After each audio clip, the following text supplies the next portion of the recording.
Welcome to another edition of Orlando Lions Den podcast. I'll be your host tonight. This is Cleon One. I'm here with my boy Eddie the Commish. How you doing, Eddie? What's up, man? I'm glad to be back. Undefeated. Yeah. And we got, I believe this is the first time, Graham. What's That's up, it. y'all? Yeah. There we go. And welcome back, Mr. Kyle Butler. What's going on, guys? Good to be back. All right. Sponsors, Eddie. Sponsors. You know I don't do this. Oh. You know I don't do this. Okay, you all right, I don't know all of JJ's restaurants or places. JJ has like sponsors for like the people who straighten your hair at like the international outlets, Prime outlets, and where you get like Hello Kitty luggages and Portuguese chorizos. I'm not sure who those people are, but we love you, appreciate you. Thank you for sponsoring. We got a Accurate Mortgage, Leo, doing things, especially VA loans. Check them out. And look, some of these sponsors, legitimately, people have used them. And they've been happy. Manscaped was used. We're not sure if they're on board, but just in case, give them a shot. Accurate Mortgage, Leo's done some wonders. We got Tuga Landscaping with JJ's. Got your grass up to par. Who else we got? Field Turf USA. I think the Carolina Panthers listened to our podcast and they decided to use Field Turf. So those are our sponsors. Everyone else, if I missed you, we love you, we appreciate you. But and thanks for being a part of the family. All right. NYCFC. Let's do a little quick game review. NYCFC. Another draw. 1-1 draw at home. NYCFC. To me, they're a pretty tough opponent. Almost blew it at the end there, guys. Almost blew it. How you guys feeling after this one? Do you feel like we dropped points? Maybe. Do you feel like we walked out with what we should have, or what? Who wants to go first? Let's go, Graham. Honestly, we dropped points. I think with the performance that we had, I know it's 5 straight draws now at Exploria against New York City FC, but I think we dropped points. I think with the offensive performance we had, if we have maybe different personnel, earlier substitution, something like that, I think we walk away with all 3 there, and we really dropped points. All right, Kyle. Go ahead, Kyle. Yeah, so that was the initial feeling for sure. After, going back and rewatching and looking at some of the stats, like expected goals, NYCFC had 1.7 expected goals to our 0.5. I think one of those was probably at the end, the one-on-one. Kind of bolstered that up. But we're not creating a lot of clear-cut chances. Even though we're getting a lot of balls in the final third, they're not, great opportunities to score. So I think a little refinement in the final third, maybe it's rust. And I think the points will come. Defensively, we're still solid. Conceding 2 goals, both were mental mistakes. So. Yeah, I'm with you guys. I agree that it feels like drop points, and I'm going to stick with that. But I agree with what Kyle said in that it was we dropped points just because we had opportunities in the final third and didn't execute. Papi had talked about having a lot of numbers at the top, making quick interchanges, and we're there. But you see, maybe just the wrong pass. There was once where I think, or Sebas made some good passes, but he maybe tried to slip it through instead of taking easier side. Mueller and Tesha were a little bit behind, right, a couple times, and when they had some space, and Tesha didn't make the runs Nani thought he should have made. There's just that's what Oscar wants us to do. We're not executing it, and if you look at actually created chances, we actually had no created chances. The NYC had 2, the last one, and probably when Dati spun Kyle, and then Schlegel lost him, right? And then he got in on goal too. Remember that? So I'm pretty sure those are their 2 created chances, and we need to do a better job of being crisp. Even the goal, Nani, that was a goal, brilliant goal that Nani did, and that was after Urso had to nutmeg someone just to get through to Mauricio. I mean, that's a lot. That's a lot, right? So that's not how that's not enough to win matches. So our defense is solid. We before it was like we could score, etc. And we need the defense to do their part. Now it's the opposite. Defense is like, come on, you got to give me a break. You got to get some goals. They're coming at me over here. Let me sit back a bit, So They're under a lot of pressure, and it's not sustainable to do that. So I think at home you have to win. You can't 5 draws in a row. I didn't even know 5 draws in a row. That's a good stat, Graham. And at home, and we don't lose at home, but Poppy's lost once at home. But 5 draws in a row is not. We're better than that now. That's a playoff team, but we want to be Shield contenders, and Shield contenders don't do that, in my opinion. Yeah. Let me ask you, Kyle. Where do you feel this team needs to improve the most? Defensively, obviously we're super solid right now. Like you said, we're only giving up goals on mental errors at this point. Only 2. So where in particular, obviously it would be in the attack, but where in particular do you think we need to get better play from? Like in what areas of the pitch?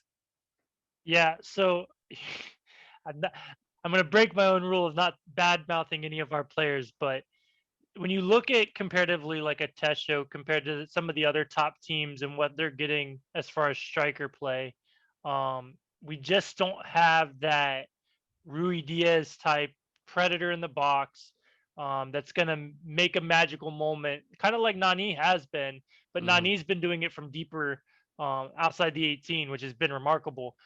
We don't have that right now.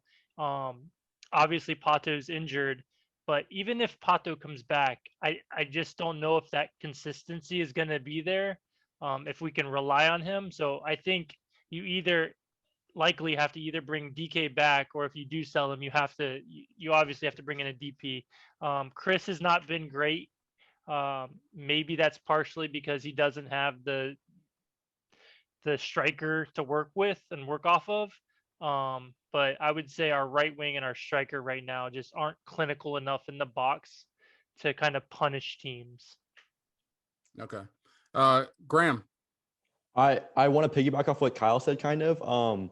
I think specifically looking at our striker and the hold-up play, and then off in on the counter, running off the wings, especially like last year, we were really, really good at holding the ball up on the counter when we were pinned back, and then releasing pressure via the wings. And this year we don't have that so far. Whether that be through Pato or Chris Mueller or whoever, we just don't have it. We've been creating chances off of individual brilliance, and we know that's not sustainable. All 6-7 years wherever we've been at MLS now, we've created chances consistently off individual brilliance. And that's been one of our offensive downfalls. And I think that we need to get back to MLS's back type of chance creation, as far as in possession, through attacking patterns and that type of thing. Yeah, absolutely. Yeah. Just like what they talked about, what we need to do is I'm not sure exactly what the answer is per se, because I feel like it's a lot of things, right? I feel like we're not being a protagonist. If you look at this last match, we were very narrow. If you look at the heat map, normally like Graham was talking about, we had hold up and we broke behind the wings, right? We got deep in behind. Nani, if you look at Nani's heat map, he was in that pocket the whole time. He wasn't on the touchline at all. We're not getting that whiff. We get it from the fullback some. Maybe with Moutinho in now, I don't know, we'll get it from both fullbacks, I guess. I'm not sure. We'll see how Juan's injury is. But I feel like right now we're being narrow. I don't think we want to be. And I think we're not being a protagonist. We're kind of playing based on what's in front of us in a way. And we're kind of sometimes just countering a lot. I don't feel like we're having enough productive possession. Look at Tesho. He had 100% completion on his passes. I believe it was 11 passes. 8 were in our half. 3 were forward in the opponent's half. That means he's probably coming back, whatnot, but he's not providing any kind of outlet or any kind of option inside that area. And now Chris did well. He had 4 goals or 3 goals in the first 4 matches of MLS's back, and that was with Tesho and Dom. So he can do it, but maybe it's a lack of confidence. Maybe someone's out of form. But I feel like this kind of old Mueller, where he's kind of waiting and being hesitant again, is back. And last year we came off to a hot start because we were getting goals from new places, which was Chris Mueller. And then Tesho wasn't. We didn't do well in MLS back because Tesho had a great start. It was Chris who really drove us, and Nani had some moments of brilliance. Tesho's Tesho. He's 29 years old. He's not going to be any different. He's going to work hard. He's going to make smart runs. He's going to do a lot of the stuff that's really good. And he's going to work hard, but his ability is what limits him. He's only so good, and we're going to have to.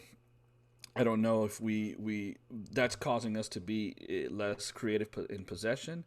I'm not sure what it is. I don't know if we need Yuri or if we need Zhao full time. I'm not sure what it is, but I feel like maybe the league adjusted a little bit. Now Mueller at the beginning of last year maybe wasn't seen as that threat. Now they're focusing on him. He gets doubled quite a bit, and maybe the league's adjusted to how we play. You get physical with us, and you clog down midfield, we have a hard time. Mauricio had a hard time to get on the ball, make an impact, and Nani. What happens then is Nani doesn't want to lose, and he gets involved, and he becomes narrow, and now the whole team becomes narrow. So and that's kind of what happened. We then what do you do then? You try to go direct, and you try to go over the top, and it's hard to execute that. You don't have numbers in the box, et cetera, et cetera. So that's what I mean by maybe we weren't being a protagonist, and maybe we need to adjust a little bit because I think the league's caught up a little bit to what we were trying to do. That makes sense? Yeah. Okay. Well, carrying on with that a little bit with I guess with our forward play, like you said, Pato, he's injured. Dike, he's not, he's not here. So that's two people we cannot rely on right now. The only other options we have outside of Tesho would be, I guess, Benji Michelle. He put Benji in that spot, subbed off Tesho late, and he brought Benji in to play that press in 9 that he's been using Tesho for. There's also Ayas back there. We still have not seen him at all. We have no idea what to expect out of him right now. Does anybody feel like maybe there's some type of middle ground, or maybe we just have to try something a little different up top earlier during games if we are going to continue to start Tesho as of now? Yeah, Kyle, I would love, and I know we'll never see this happen. I would love to start Nani as a striker, play Chris on the left, and bring Van de Water in on the right. I think the issue would be I don't know if they would press, if Nani would press the way Oscar wants to press. But we play basically a false 9 anyways. I mean, Tesho's biggest asset is his ability in link up play. It's something easily any of those 3 guys could do in his steed. So I think that's the solution. It clearly is an IS. He hasn't gotten the attention of Oscar yet. So that would be something I would potentially love to see is Nani as a striker with Chris on the left and Van de Water on the right. Graham? I would love to see us go full Portland Timbers, and sit 10 men behind the ball and have one guy, our biggest striker out there, to hold up play and run our Sebastian Blancos, or I can't even think of the wingers, Diego Valera, I suppose. He plays center midfield now, but Andy Polos, run them off the wings and bunker in a little bit and beat people on the counter. I think Alexander Alvarado would be a really, really good option in that system, since he's so small and tough to contain. Yeah, that would be fun. We kind of done stuff like that before. I mean, if you look at the way we generate offense, it seems very much like it's a counterattack, Like I talked about the Mueller and Tesho kind of 1-2 that they kind of blew there. And imagine being Nani, dropping that cross left-footed to Tesho, right? And then it just hits his steel-toed boots. I mean, I was watching that. I was just like, golly, man. It's got to be frustrating for the guy. But I think I'm not sure what we need to try. Honestly, I feel like we just need to maybe we don't need to change it. Maybe we just need to be crisper. We need to demand more. I'm not sure, because with Benji, I would like Benji. If we're going to counter, I would like Benji to fly, be let loose. But if you're going to have any possession or hold up, he doesn't really contribute there, right? And one thing we're not talking about is, like, okay, we talked about at the beginning of the season how deep we were, all of these forwards, but no one has made an impact on the bench. Not a single person. No one has come off the bench, and maybe for moments, Van der Waters looked saucy. Benji had a chance, but he was starting against SKC. it hasn't. Nobody. I want someone to make a case to start, make a case to come off the bench and make an impact. We need someone to take over a match or be a super sub. Right now, we don't have super subs, so I don't know, man. We had that last year. We had Mueller coming out of nowhere and scoring. We had Benji scoring off the bench. We had Dike come in, Tesho scoring off the bench, and we had all kinds of different options. Right now, it's a one man show. It's just Nani, and so I think in regards to what we should do, I don't think Oscar's going to uproot it. I think they kind of the philosophy type of coaches. It's a philosophy. It means something to them. It's offensive to them to like switch it up. This is my philosophy. This is the system. We're going to make it work. We just need to drill it more and more. You see it in all kinds of sports, whether it's whatever sport it is. So I don't think we're going to see anything too big. I think we see where we get defensive and then we counter and then we have more possession. We just kind of have those two things. But I think they believe that if it's executed properly, then it'll work. And if you look at the opportunities, it's not a bad argument, because if we do execute it properly, make a couple passes here and there, it would work. If Tesho makes a near post run, we have a goal. If Mueller and Tesho were more crisp, we have a goal. If Urso and Sebas make a couple better passes, we have a goal, etc. There were chances there to be had, and I think what we just need is just. I would like a 9 who's more technical, who's more of a threat, and we need to get eventually. Everyone's just gonna say, "I don't care, Tesho, you beat us," and they're gonna start clamping on Nani. Everyone's gonna get mad because he's holding on the ball too long. But eventually, you can't keep dropping dimes like that and then feel like passing to that guy if he keeps bricking everything. Yeah, I agree there. I want to point out, if you look in the MLS's back tournament, we played Montreal and we won 1-0, and we had 3 or 4 expected goals.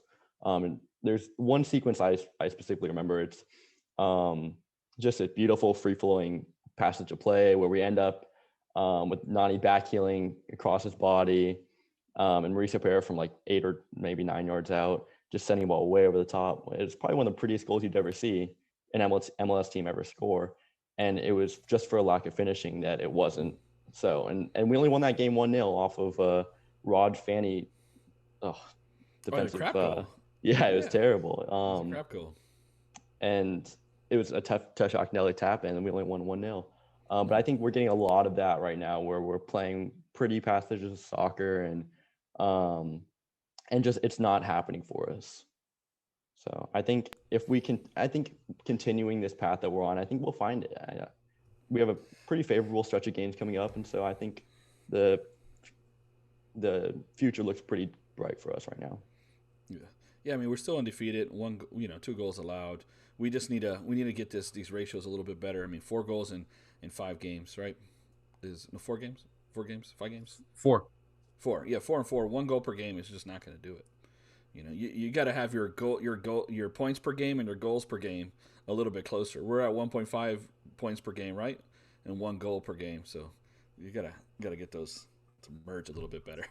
All right. Going back a little bit to, you guys brought up Alvarado, Van der Vader, Ayas.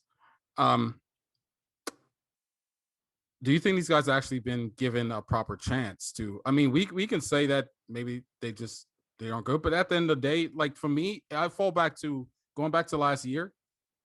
If Dom and Tesho doesn't get hurt, I mean, Dike never sees that field either. So, I mean, I know a lot of fans are immediately jumping to, oh, well, they must not be good if they're not playing. But I mean, it could just be a little bit of, I trust my vets, and they're going to stay out there for me right now. We're a little shorthanded. We don't have this guy, that guy. And is it possible that Oscar is just a little nervy to play the newer guys, and give them a decent run out? I'm not saying like they have to start, but trusting them a little more than 10 minutes. Yeah, 10 minutes. I mean, I think Ayas at this point is averaging 10 seconds per game. No. If you were to do the math, he was right. I mean, 30 seconds here. 34 minutes and 6 appearances. There you go. I wasn't far off. Yeah. No. And 6 appearances, but how many times has he been into 18? It's like, right? So that's 7 minutes an appearance. Yeah, but it's not just him though. I mean, it's Ayas as well. There's Ayas. Oh, you're talking about now Alvarado? I mean, I'm sorry. Yes, I meant Alvarado. There's also Alvarado, same boat. We might have seen him even less actually. Look, let's put it. And then Jordan Bender has more Vanderwater. minutes. Yeah, Jordan Bender probably has more minutes than Alvarado and Ayes combined. Put it that way. It's crazy, right? Well, I mean, he's been here a while, so. No, but I'm talking. Yeah, but that was from one game, you know. Yeah. So yeah, that was from one game. His playing in that one match against Nashville equaled more minutes than Ayes and Alvarado. I'm pretty sure his entire tenure. But no, I think it's got to be a combination of both. I think it's you know, that Papi wants his philosophy and he wants his guys to get it. Every coach always plays someone that doesn't make any sense, you know.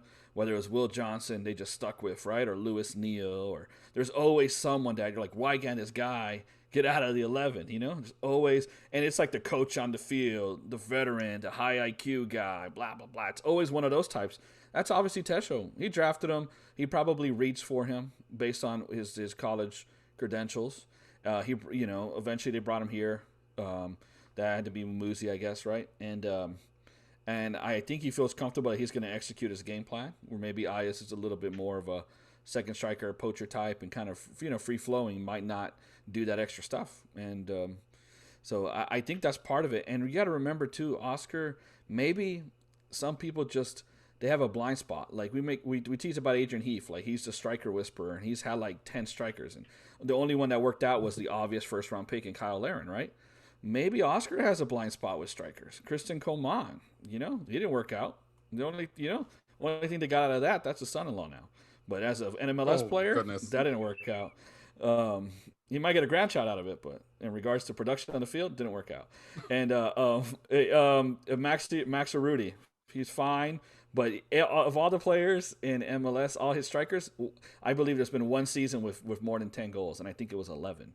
So I don't think you talk about his tenure with Dallas, I think the most he got from a striker was 10 or 11 goals in one season. So I think the way he uses a striker, it's not necessarily to score a ton of goals. I think it's kind of the system, you know. And I think he's a little more open than he used to be in FC Dallas. He didn't, but because he had amazing wingers back then, and he had an amazing number 10. But I don't think his system lends itself to like 20 goals from a striker. I think Dike was just that good and was doing that, you know. And I think with Dike we could do that, but his system, unless you have a really star striker who they happen to fall upon in Dike, who fell to us thanks to Miami, then I don't think his system is going to generate 20 goals for a striker. So he's going. My point is, he's going to like those hustle, press, do the right thing kind of strikers, because that's what he's always like. That's what Max Arudi is. So I think it's a blind spot for him, and I think it's a bit of stubbornness, and maybe these guys haven't worked out either. We don't see them training. We don't know. You go ahead. All right. Yeah, that's it. Graham, what do you think? Am I crazy? I mean, I think we should go after a striker in the summer. Like, I think we'd be stupid not to. But I mean, I also don't think it's the end of the world if we go in league for somebody. I mean, that being said, would I be happy about it? Not necessarily. But I also don't think it's the end of the world. So, anybody in league you'd target? Jeremy Bobasi, 100%. Jeremy Bobasi. Jibo. You said that fast. It sounded like you thought about this one. You said that fast. Yeah, as soon as I said in league, I was like, yeah, Jibo for sure. Jibo. Yeah, Kyle, what do you think? I mean, do you think it's just a blind spot for you think they're not impressing? What do you think's going on? Yeah, so you got me curious about what their minutes were. So Alvarado has 38 minutes in 3 appearances. Ayes has 34 minutes in 6 appearances. I just don't know how you can make an honest judgment on them getting 5 to 10 minutes. You can't. So when if anybody argues on Twitter like they just haven't produced yet, they play 5 minutes. Yeah. They get in at the 85th minute, the 90th minute, we're shutting down, we have a lead, or like the chances aren't there.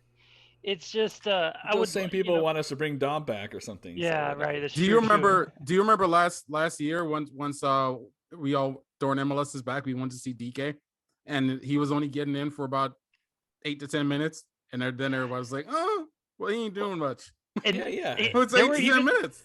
He came in and ran someone over, got a yellow card, bricked a shot, and I was like, "Let's slow down. Tesh was playing well." That was, I was gonna say, even people that saw him play were like, this is out of his league. He's not ready yet. Maybe OCB, get him some reps.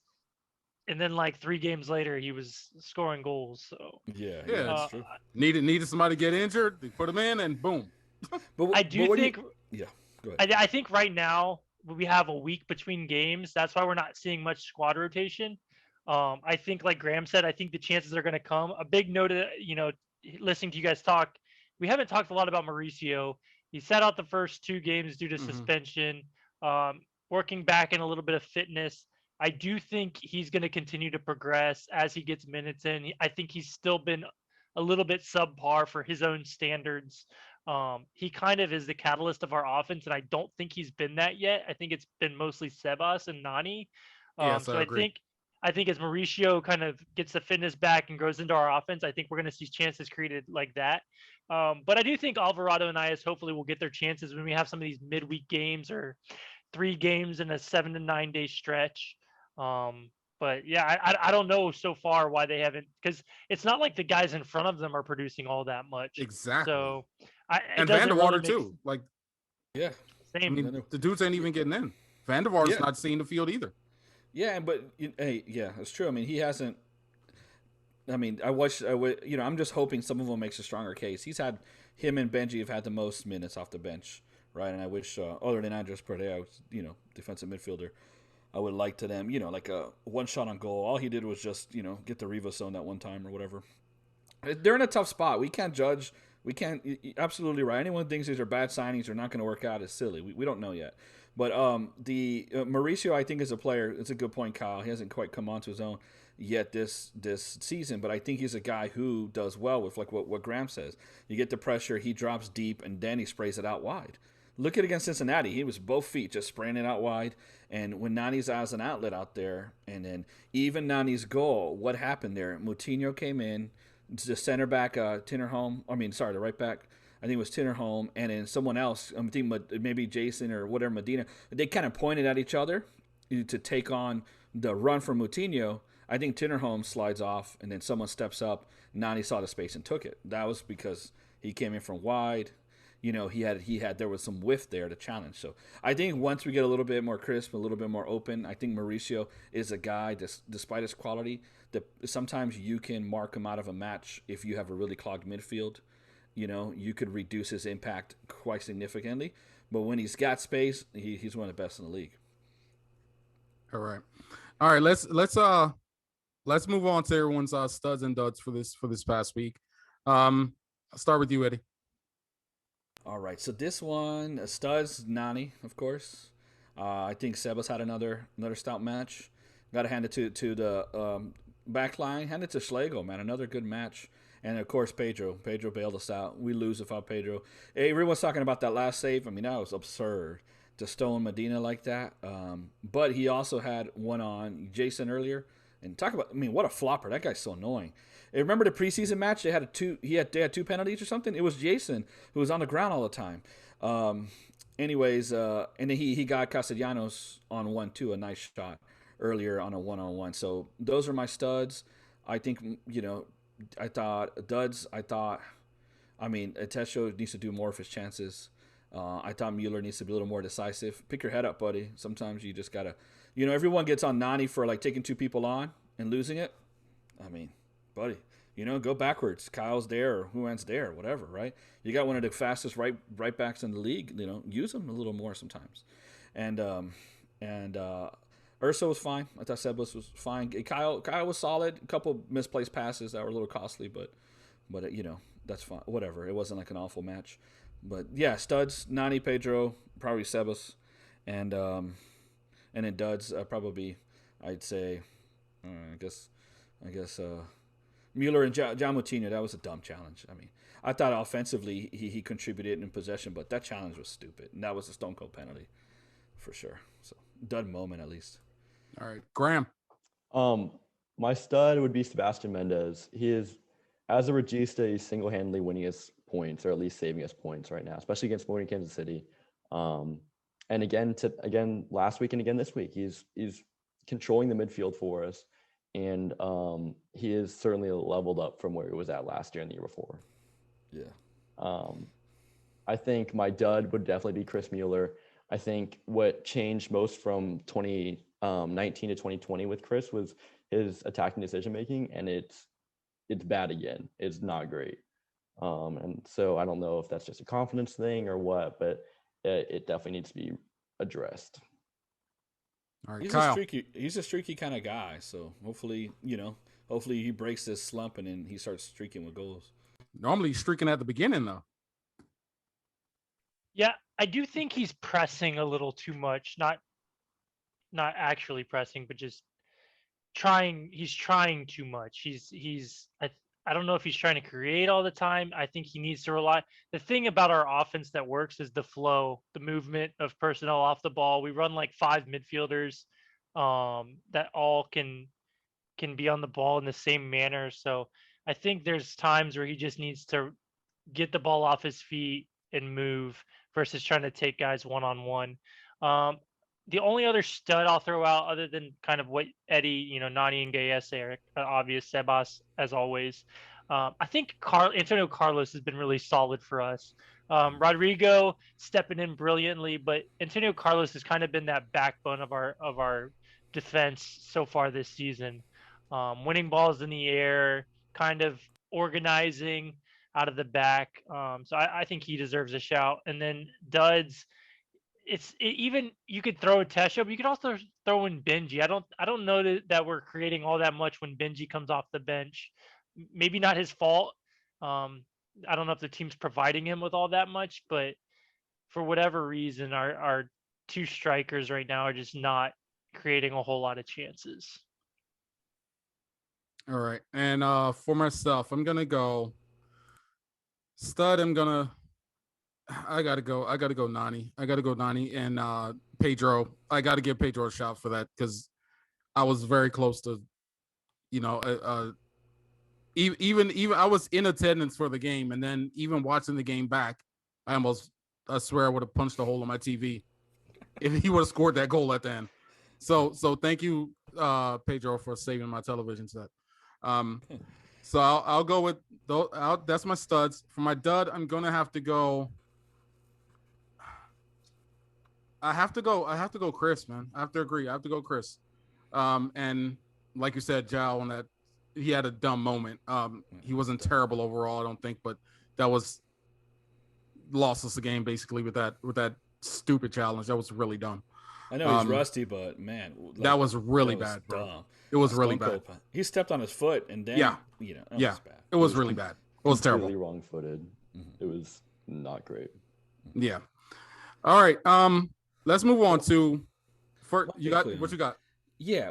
Okay. We're talking about Schlegel doing well and Carlos, right? But Janssen wasn't even in the 18. Did we ever find out why? Just coach's decision, or what do you guys think of that? He just thought he wasn't going to need him. He wasn't going to sub He's him. undergoing surgery on Tuesday. Yeah, for real, bro. Yeah, he's back to. You're joking, and like everyone. Yeah, would it surprise you? Would it surprise you? No. He's like Janssen decided to use universal healthcare in Sweden and get a knee transplant. And they got special, he got a cadaver out there in Sweden. He wants to keep it Swedish, homogenous like their population. So yeah, who knows? But yeah, that was weird. I don't know if they thought, or we go to a back 3 or something if he's out, or Rio, because Rio can play right back too. Or, imagine if Schlegel goes out or Carlos, we're going to drop out Rio, Gunn, and Schlegel. I mean, that would have been stressful against who Castellanos is number 1 in the Golden Boot right now, right? That's no, Chicharito. Perea is the backup. Perea is the backup center back right now. Yeah, I guess so. If you watched any preseason, Perea is our center back. That's true, but that was before Rio got here, though. That's right? true. So, that's true. So we don't know, but do you guys make anything about that or what? There were other reporters before the game were saying it was coach's decision, and then I don't know if ESPN had different information than everybody else, but who was it? Champion? Who was doing the game? Was Champion and Tuolman? Champion said that he had an injury. So I don't know if he was just going off of the injury he already had or what, but the reason Champion gave was that he had an injury. So yeah, and Kyle's played center back too before. So yeah, I have no clue. There's no telling. Like you said, Kyle's joking about surgery, and I can guarantee everyone heard that and believed it 100%. You know what? I just got inside info. Schlegel is a direct match for Yuri's kidney. So Jansen's going to give his kidney to Yuri. Yes, where is Yuri? Where is Yuri, bro? It's 6 to Where 8 is months. Yuri? We'll have them both back. Yuri's made of glass. Yeah. Like we know that at this point, he's made of glass. Yeah. Jeez, Ridiculous. Like where is he? Yeah. It's nuts. Oh, all right. All right. Thoughts on team performance through the first 4 games. We took 6 points. Right now we're in 4th in the East, I believe. Yeah, with 6 points. 3 out of the 4, but 3 out of the 4 games they were at home. We only won FC Cincinnati, which is a layup. Do you think we did enough? The games were, to be fair, the games were against pretty decent competition, at least in my opinion. Outside of FC Cincinnati, pretty tough draw. When you're talking about Atlanta, you're talking about SKC and who we just played, NYCFC. So do you think we did enough? We did enough so far with taking 6 points out of 4 games, 3 out of those being at home? And yeah, Graham, go ahead. Do I think we did enough? Yes. Could it have been better? Yes. I mean, we're a continuous mistake away from being top of the East right now. So, I mean, I think we need to. I wouldn't say we need to temper our expectations, but maybe a little. I mean, looking at 6 points out of 4 games, it's okay. It's what, 1.5 points a game. Mm-hmm. It's fine. It's not gonna win a Supporter Shield. I mean, do any of us think we're gonna win Supporter Shield though? I want to. Not the way Seattle's playing right now. Yeah, bro. I thought they were going to fall down, man. I'd like to win the East or at least be a top 3 seed. Yeah. Yeah, but I think that getting some pieces back, getting John Moutinho back full time, getting that possession that he brings, and with minus the defensive blunders, I think we're gonna be okay.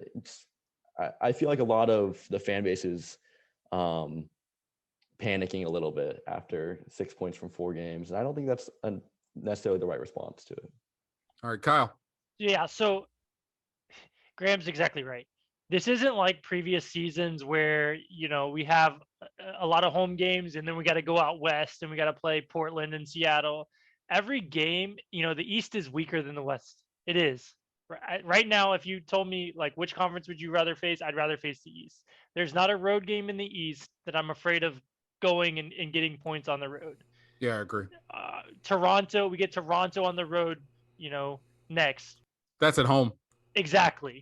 Exactly. So, like, yes, exactly. Are there points that we could have had that we didn't capture? Sure. But there's not a game upcoming in the future that I'm not worried that we can't go and get 3 points at any given moment. So I think we're right where we should be. Obviously, we could have gotten 3 if not for that penalty and been in first. But long season, a lot of points still out there. And once the goals come, the defense is going to be there. That's the biggest reassuring fact. We're still unbeaten. We're one of 4 unbeaten teams. When the goals start coming, the points are going to come. Yeah, I'm with you guys. I think this isn't like the floor. It's not the ceiling, right? But we're somewhere in between. If you watch us, you can't watch us and think we're bad. You can't watch us and think we're not good. You can't watch it and not see a couple yards, a couple inches, a couple feet here and there, and a couple better choices, and we're at the top of the league, or we're the top of the East at least, right? And so I'm with Ted Lasso, believe right now. And you look at the next few matches, we got DC, who's a bit shorthanded, and even full we should beat them. That's at DC, but whatever. And then Toronto at home, and then we got Red Bulls we could take care of, and then Toronto sort of home, and then San Jose's got to travel across the country, and then we got to go down to Pompano Beach, and we could take care of them. So I mean, we could put a good run together here. So I'm not worried. I trust the coaching staff. Someone's going to break through. Mueller's going to get a goal, start going. It's gonna start clicking, folks. Mauricio just got back. He's so important. I'm not too worried. It wasn't perfect, but I'm not upset either. All right. Yeah, I agree with everybody here. I'll be lying if I said I wasn't a little disappointed that I want to be on the very top right now. I want to be first, but You know, that's just me. That's how I am.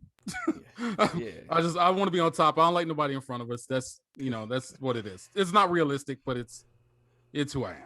Hey, Cleon, tell them about the TFC situation for the home games. Oh yeah, I got that confirmed. I was curious about since Toronto is playing their home games in Exploria, what the situation would be when Orlando had to play Toronto on air quotes the road. I was wondering, do they use our locker room? Do they use the visitors all the time, or what? So, because I know if it was me, being petty that I am, if I had been using the home locker room, and I'm Toronto, Orlando City's getting changed in the visitors locker room. But I did get it confirmed that they are not allowed to use our locker room at all during it's part of the lease agreement At all, not Alex, just when they play at us, all, right? At all. Apparently Alex Lateau he made sure that it's in the rental agreement that they do not use our locker room at all. So so we won't be coming out of the visitors locker room at any time this season. Do they share a locker room with whoever they're playing? I'm assuming probably we have at least three locker rooms or something. Yeah, they definitely have a pop-up locker room or something. Yeah. I remember. I think it was Dax McCarthy talking about how annoying our road locker room was, and how they had to walk and they couldn't meet up or talk at halftime. Like, it's purposely terrible, and we're making it even more terrible. This is like renting an Airbnb, and then they say you can't get to the master bedroom or master bathroom. So what about fans? Are fans going to be authorized for that game? No, because Toronto's going off of their stuff. No, Toronto's doing off their stuff, and I think it's an issue of gate, and Toronto matches are closed to the public. Hey, Alex, if you're listening, hey, make that happen, bro. You got to make this happen. Right? You got to make it happen. Give them half the gate receipts or something. Give them all the gate receipt. Or give them all the gate receipt, and we keep the concessions. That's right. We keep the concessions and parking and all that. Give them the gate. Maybe they'll just take the L and let us in the building. Tell them we promise we'll wear a little bit of red, maybe our underwear or something. Promise. I would love to have an 18th home game. That would be perfect. All right. Look, forget about the season ticket package that we're supposed to get. We haven't got. Just give us one TFC home game, and we'll call it even. Right, yeah, Kyle? Let us in, bro. Let us in. Right? Yeah, there you go. I don't want a little VR virtual reality or some kind of magnet. Let's give me that TFC ticket. Bro, they got to take the bribe, right? Like, as on business. I understand the competitive aspect, but business-wise, you're talking about a team that's not going to see any home gate all season long. Like, you really wouldn't take if you're the CEO of TFC, you're really not going to take 50% of that gate money. Like, I would. I feel like I would, bro. It's one game. I feel like I would just take it. But then they can't put their fake advertisements over the crowd like they've been doing. They literally make our stadium red for their games.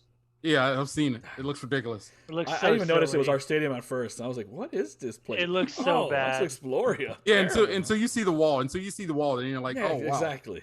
Yeah, there was just like a passage of play in the midfield, and I was like, this isn't in Tampa or whatever that the baseball stadium they play at."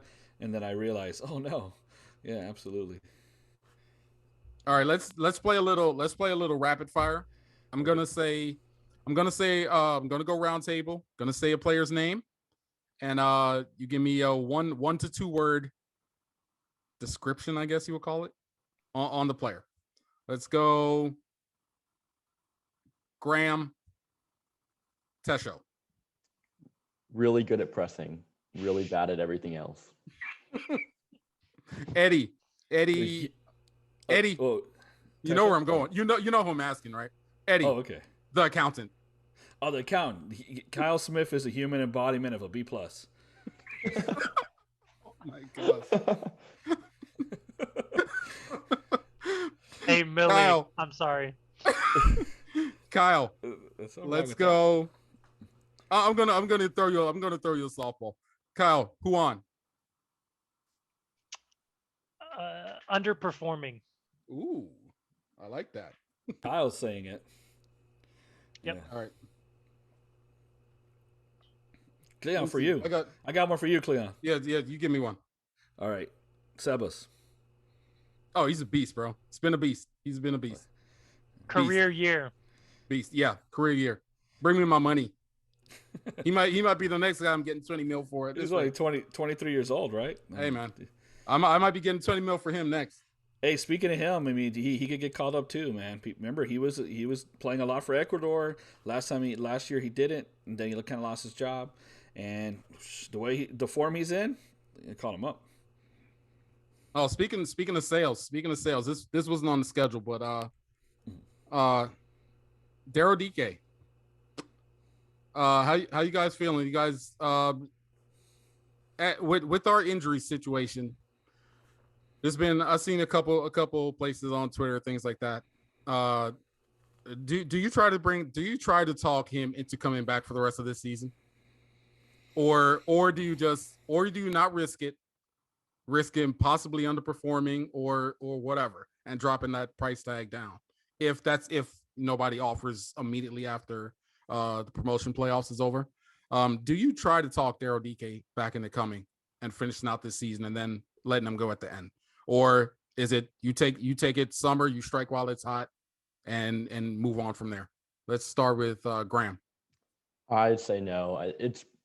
It's better for the long-term health of the club to cash in now, build up your academy, get a DP or two in here that'll be here for a couple of years. You can flip a profit, stuff like that. It's better as gate receipts, stuff like that. It's much better for the overall health of the club. You're getting $20 million now, or let's say $20 million. Maybe in exchange for a shot at MLS Cup, but even so, you can flip that money immediately to get some guy from South America, a Babelo Reynoso, or I wouldn't say Joseph Martinez. It's pretty hard to replicate, but something like that where you flip somebody, where you flip immediately for it, and it's better for the long-term health of the club. Kyle. I think the thing that we're not considering, say we fans at large, is it's not just about selling him for 20 million. It's selling him to the right team that's going to benefit his growth. And I don't know if that comes along right away. So I think at minimum we see him here until August. I think we'll get June and July out of him whenever their playoffs end. I think he might get a little bit of rest before bringing him back into the team because he's been playing for the last 4 months. But if they do sell him, I think it has to be to the right team where he's going to see potential minutes, and it's not just somewhere he's going to go and then go out on loan or go and ride the bench. And I think Muzzy and Oscar are very adamant about protecting the growth of DK and not just worrying about the profit. All right. Let me hold on one second. Kyle, I'm gonna ask you, as fans, why do you think we should, once we sell a player, I have my own theory on it, but why do you think we as fans should care if he does well once he's out of our hands and we've already made the profit? I didn't even mean that. I didn't even mean it as like a shot. I mean, no. I feel a lot of times like I'm on an island. When he scores a goal, I feel happy for Daryl. Like that's my initial thought is like this kid. He's a kid. I'm 32. To me, he's a kid. He's living out his dream. He's doing things that he probably didn't even expect. And there's that bit of pride. Yeah, he didn't come up in our academy. We drafted him. We got lucky to get him. So there's a big part that says we've got to profit while he's here because we were lucky to even get him in the first place. But when he scores or when we're talking about Selon, I do think we should be happy for him, worried about his potential long-term growth. We see all these Americans from Josh Sargent to Weston McKinney. Maybe they don't go to the right team. That's Josh Sargent, for example, he's a striker playing on a team that mostly bunkers because they're so bad. They're at the bottom of the Bundesliga, and he gets maybe one shot a game because they produce no offense for him. That's not helping Daryl. It's not going to help him grow. He needs to go to a team that has a bit of the possession where he's going to get opportunities to score goals. And I don't think that's at a lower Premier League level team. Maybe it's an Everton type. I don't know if he's that good yet, but that's, I think, what you got to be looking at. Same with Bundesliga. He's got to go to a top 5 or 7 club. Yeah. For me, the reason I asked you that is because I personally changed my opinion on this because Eddie already knows this, but I'm an extremely selfish fan. Like, I only care about my team. I don't care about anybody else's team. I care about my players when they're my players. Once they're gone, it's whatever. I don't care. And pettiness. Yeah, petty and I'm also petty. Yes, I'm also petty. But I've actually changed my stance. I was in the boat of, once I get my money, if he succeeds, he succeeds. Not just him, but anybody. If they do well, I'm happy for you. If you don't, it's whatever. I don't care. Because I only care about my own players. But after seeing FC Dallas, what they've been doing, and I'm noticing if they get one player from you and that player does well, the reason I've changed my stance on it is because I've noticed in that trend with them, and now teams are just coming and plucking their players, and they're plucking players and paying money for players that I'm like, why are you paying that much money for this guy? And I think it's all, they're all just trying to replicate what they saw come from certain players that they've already moved on. And now everyone's piggybacking on it. And guys, the more guys that do well, the more they're all going right back to that bucket and going right back to that well and trying to buy guys and buying 18-year-old right backs that have played 200 minutes from them Ryan for Reynolds. like $8 million. Yes, it's crazy to me. Justin Che. But, yes, yeah. Justin Che. Like, there's no way those things happen without McKinney and so on, right? There's no way these things happen. So I've for that reason changed my stance on it. It's still leaves me as the selfish type of fan, and that's the only reason I changed my stance, is because I've realized I can benefit. As in Orlando City, can benefit off of it. So for that reason, I've come to your side of that ship. Well, I think part of it too is like Daryl's American, so there's also that rooting interest. Like, as an American soccer fan, I want to see an American striker go and succeed. Lord knows we need a good striker. That's been our downfall forever. So I think that's part of the rooting interest. I don't know if I'd feel the same way if it was some random Argentinian that we had for like one season.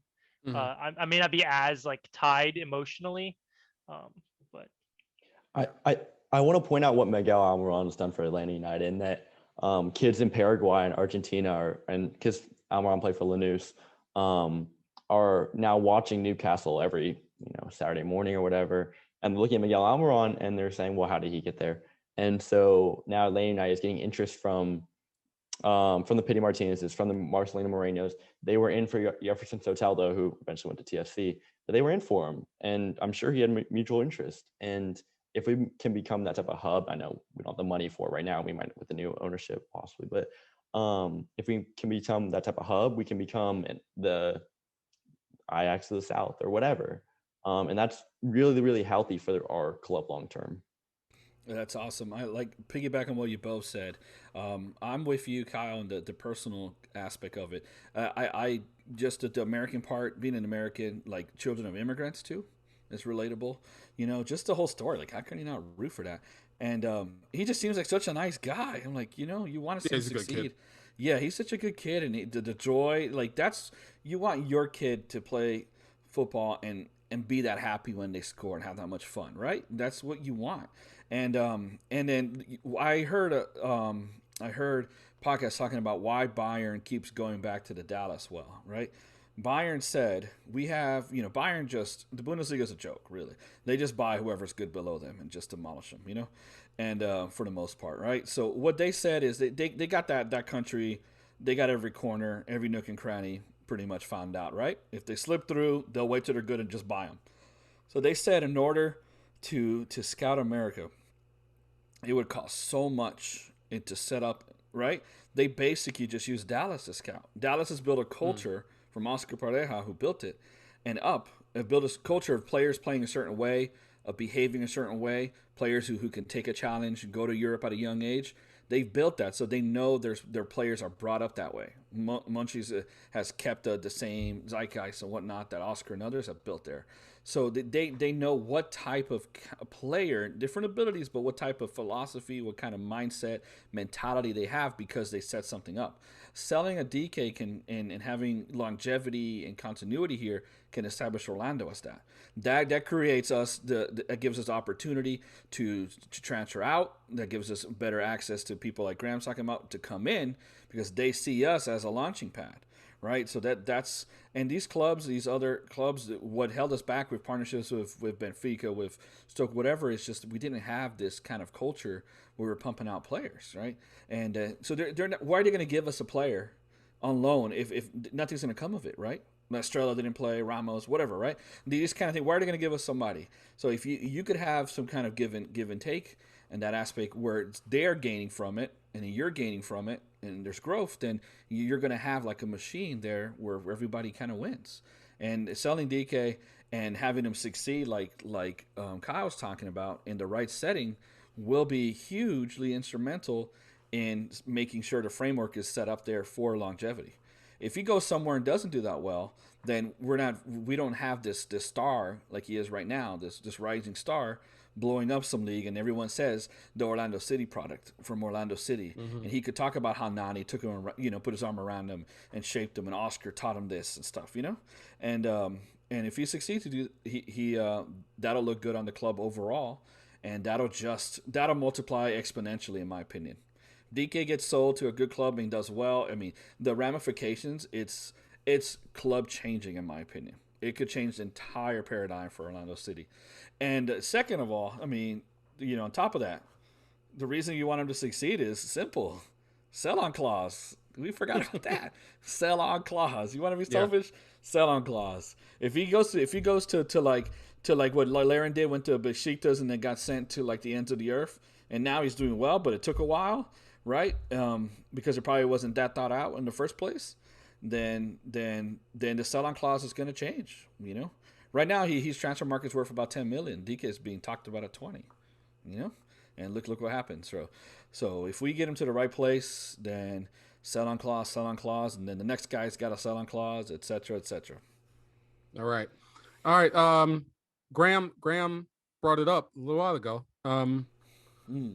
News broke late last week on we heard rumblings of it before a while back, but about the Wilf family, Ziggy Wilf and the brother and cousin and everyone else of the Minnesota Vikings.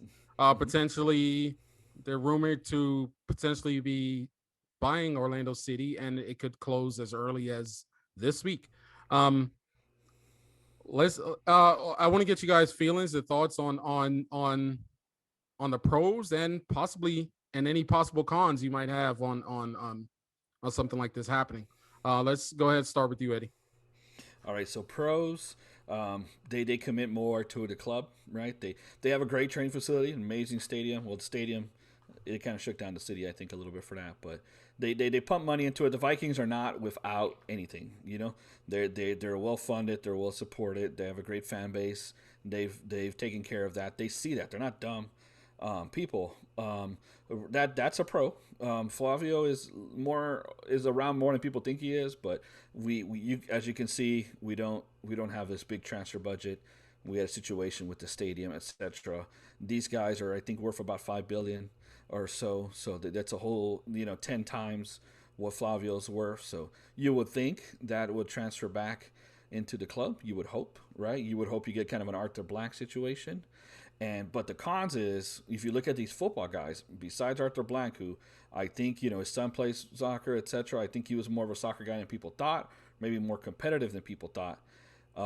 If you look at Bob Kraft, who loans the Revs and the Patriots, you look at Stan Kroenke, who's just ruined Arsenal. All he cares about is the Rams, it seems. And don't forget, he already moved the Rams. And then you look at Lamar Hunt, who owns FC Dallas. He helped save the league, and maybe he's like, at this point, I'm done. And they've been running on a string budget since then. But, he cares about the NFL. Patrick Mahomes makes $40 million a year, which is probably more than they've spent in FC Dallas salary, since 10 years or something, So that's where he's at. So you see some clubs are able to produce, but financially, your commitment you think would be there isn't quite there because it's a football. It's a football, not a soccer ownership. So what I don't want is them, because of the structure of the league being single entity with revenue sharing. It's safe. No one's going to get relegated here. No one's going to go down. It's very much like the NFL. The NFL, Ziggy Wolf and those people, when Minnesota wasn't getting the stadium, the rumors, which wasn't directly by the Wilf family, but the rumors for the stadium was that, look, we don't really care if we're in Minneapolis or if we're in Los Angeles. Everybody in the NFL threatened to move to Los Angeles, in which Kroenke did, or move to San Antonio. Right, those were the teams, or some more to Florida, and or London even. Right, so what you ended up seeing, what they said was, we don't really care where we're at because we're gonna get gate anyways because the league's so popular and the league shares revenue. It doesn't matter really what city we're in. Right, so there's a safeness to the NFL. There's a safeness to MLS, and it's not like a rich league, but you're not risking a lot. You're gonna, what I don't want is just for us to be part of the diversification of their portfolio. I don't want that. I want them to like be obsessed with winning. I want them to hate losing. I want them to see what we have put in place and build upon it, not destroy it, and not put their imprint in there. I just want them to write checks. And that's it. That's pretty much what I want. So the pros are they can write a big fat checks. The cons are they going to write checks? And the track record of Football First ownership is not great. We'll see what happens to Carolina as well. But we look at FC Dallas, you look at the Revs, you look at the other clubs, the Rapids. It doesn't give me a warm fuzzy feeling, to be honest. The grass isn't always greener. And so far, I don't know. I'm just skeptical. That's all. All right. Any of you two, Kyle, Graham? Yeah, I think a pro is that we knew this was going to happen. I mean, Flavio came out and said, what was that, 2019? That I'm going to sell by 2022, and it's just I'm going to philanthropy, and that's and it's going to be like that. And now we know who it is, and they are stacked with cash. They are not. Their pockets are not light in any way. I think a con obviously is change is always tough for any club to deal with, really. I mean, you obviously look at Manchester United. The Glazers are not poor, but yet the change has really hurt that club and that fan base and the culture around that club. So I think, definitely the pro would be they have way more money than we currently have. And we can easily become the biggest spending team in the league. The con is that if they have a personal, I don't know if they have an ego or whatever, and they want to put their own people in and win with their own people, we could be very easily seeing the movement of a lot of front office people that have been very integral to our success, which would be a bad thing. So, Kyle? Yeah, I mean, my only apprehension is them trying to change the culture, the support for the supporters, just kind of the things that make Orlando great, which is our fans. Regardless of our success on the field, the fans have always kind of been the forefront of our team. And then you're seeing what's going on with Columbus Crew right now and their little rebranding, just kind of For no reason. getting away from what made that club so amazing. Another football owner, right? Yeah, and it didn't need to happen. And their fans, if they just listen to them, they have a great loyal fan base that literally saved the team. They don't always show up on game day, but so that's my fear, is just forgetting who we are at our core, which is our supporters. Yeah, that's another football guy. Haslam comes and rescues the Crew. After a dude takes him goes to Austin, and now he's he's got a marketing team trying to use his money in a rebrand and whatever and but another pro is they like purple, so that's pro. And at least you don't know how changing colors. Look, let's be honest. World of football. I mean, there aren't very many sports that are a little bit more shady in the margins than world soccer, and the Wilfs have taken controversial stances, be as they may, to keeping their money. Talking about owing some fellas some money. They're like, you'll get your check when you get it. And then they played Adrian Peterson despite the objection of many because maybe they wanted to win. So I mean, that's bad. I don't like it, but they really liked winning and they're willing to do what it takes. Yeah. My only apprehensions are the same. There's the potential for us to greatly up our spending if we need it, and not just spending on the roster, but just around the club in general.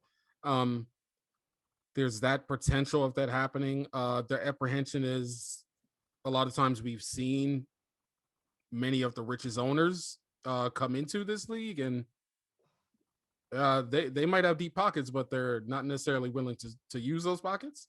And I'm just, as long as they're not coming here basically just to get in before that TV deal comes, basically make this a business transaction. You know what I mean? And just it's fine with the team just being average or mediocre.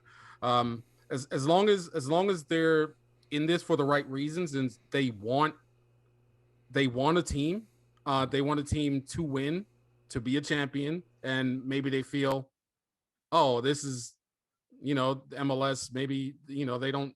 A lot of teams don't have a lot of money, so it could be a whole lot easier for me to become the New England Patriots of MLS or so on.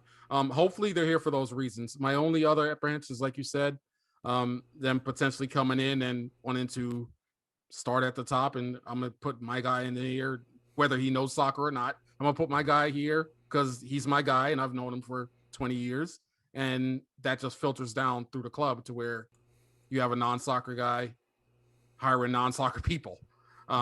So like you guys mentioned, those are my only apprehensions.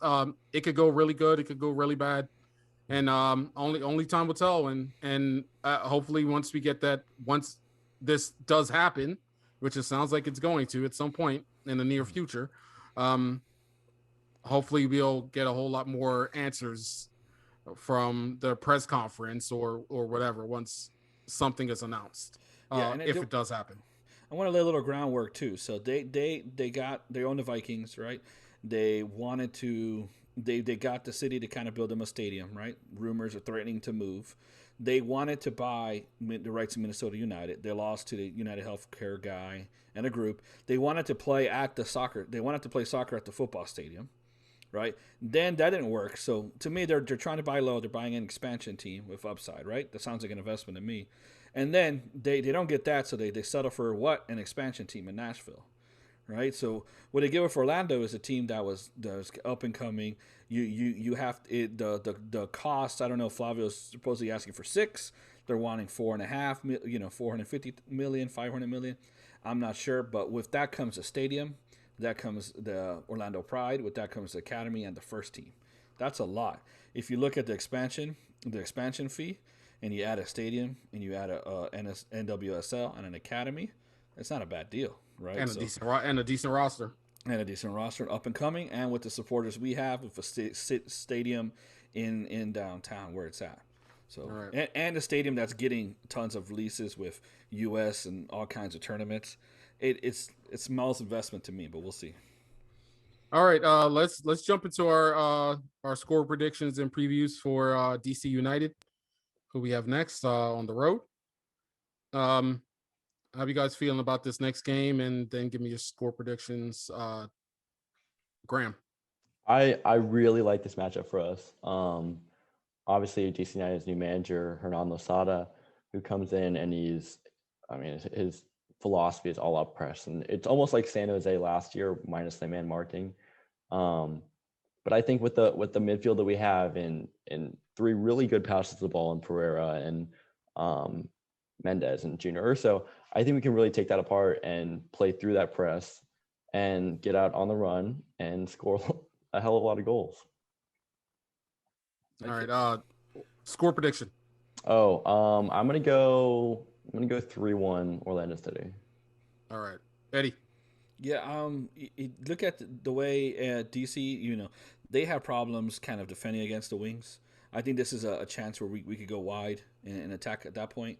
And I think, I don't think they're great at counterattacks. That press, once you get by it, they're scrambling. And it's a new system. They're kind of a little disorganized, and I think we could take that apart. And I think this is a game we're going to see some of that beautiful football. I think we went 2-0 in this one. All right, Kyle. Yeah, I also think 2-0. I think goals from Urso and I think either Tesho or Chris get another. I think we're gonna see a goal off of a turnover from DC United, kind of like Tesho's first goal against Cincy. Maybe not quite that bad, but something, turn it over in their own defensive third, and we score quickly. I don't think we concede to them. We as we've said, there are 2 goals we've conceded this season in 4 games, and both were off our own mistakes. I don't think we make a mistake 2 games in a row. I just don't see them scoring on us. So I think a pretty comfortable 2-0 game. Probably maybe 2 first half goals, and just kind of ride it out. That's my prediction. All right. Yeah, I'm on board with you, Kyle. Actually, I'm gonna go 2-0 to Orlando City. I'm gonna say go to let's get Chris Mueller off the schneid. I'll say a goal to Chris, and the other one will come from Owen goal.